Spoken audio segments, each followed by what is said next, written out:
राहुल मेश्राम अमरावती विधानसभा मतदारसंघातले वंचित बहुजन आघाडीचे उमेदवार आहेत। तमाम आंबेडकरवादी फुले शाहू आंबेडकरी जनतेला माझं आव्हान आहे की आपण विचारपूर्वक मतदान केलं पाहिजे। कोणीतरी काहीतरी देते आणि म्हणून आपण मतदान केलं तर आज पूर्ण आरक्षण धोक्यात आले अशी परिस्थिती आहे। आरक्षण हे एक कवच कुंडल आहे असं मी त्या ठिकाणी मानतो। जोपर्यंत आरक्षण आहे तोपर्यंत मान आहे, सन्मान आहे, प्रगती आहे आणि पुढे जाण्याची संधी आहे।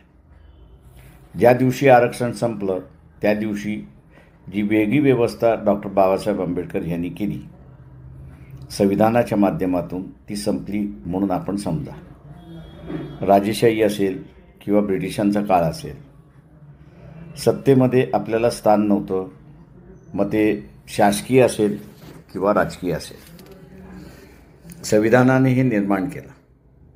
आता ते संपवण्यासाठी काँग्रेसचा प्रयत्न चालला आहे जोरदार, भारतीय जनता पक्षाचा प्रयत्न चालला आहे जोरदार की हे कसं संपवता येईल। लोकशाहीच्या माध्यमातून संपवता येत नाही तर कोर्टाच्या माध्यमातून संपवण्याची प्रक्रिया ही सुरुवात झाली आहे। कोर्टाला विचारणार कोण असंच विचारलं जाते, परंतु आपण असं राहुल मेश्राम यांना आमदार केलं तर विधानसभेमार्फत कोर्टाला विचारण्यात येईल की धोरणात्मक निर्णय घेण्याचा तुमचा निर्णय आहे की घेतलेला निर्णय कायदेशीर आहे की नाही, घटनेशीर आहे की नाही, ह्या तपासण्याचा तुमचा अधिकार आहे। इथली व्यवस्था हा प्रश्न विचारणार नाही। याचं कारण का त्यांना काही घेणं देणं नाही। त्यांना उलट आरक्षण गेलं तर फारच चांगलं आहे, का त्यांना मग चीप लेबर मिळेल, त्यांना सर फुकटची लोकं मिळतील अशी परिस्थिती आहे। आता तुम्ही ठरवलं पाहिजे की तुम्हाला आरक्षणाने फायदा मिळाला की न मिळाला। मग ते आरक्षण ओबीसीचं असो किंवा SC STचं असो, फायदा झाला असेल तर त्याच्यासाठी मग आपण लढलं पाहिजे, झटकलं पाहिजे आणि मोहापासून वंचित राहिलं पाहिजे अशी असणारी परिस्थिती आहे। पण विधानसभेमध्ये आणि लोकसभेमध्ये SCच्या संदर्भात एखादा प्रश्न तरी विचारला का? तर नाही। असे खोटारडे लोक तुम्हाला अनेक मिळतील आणि ते चळवळीचा घात करतील अशी परिस्थिती आहे।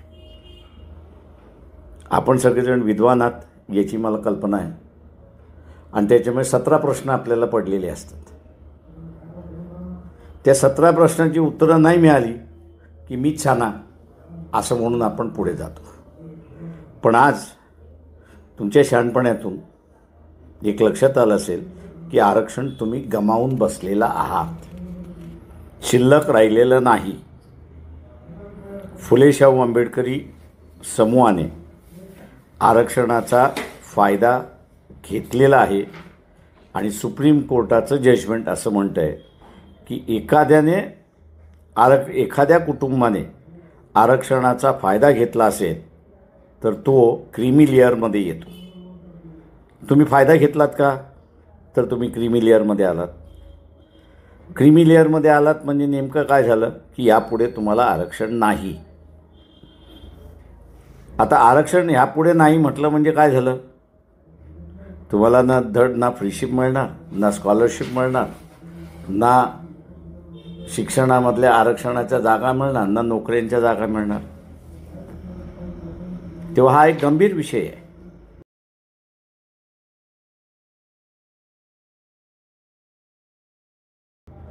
राहुल मेश्राम हे वंचित बहुजन आघाडीचे उमेदवार आहेत। त्यांची सुद्धा निशाणी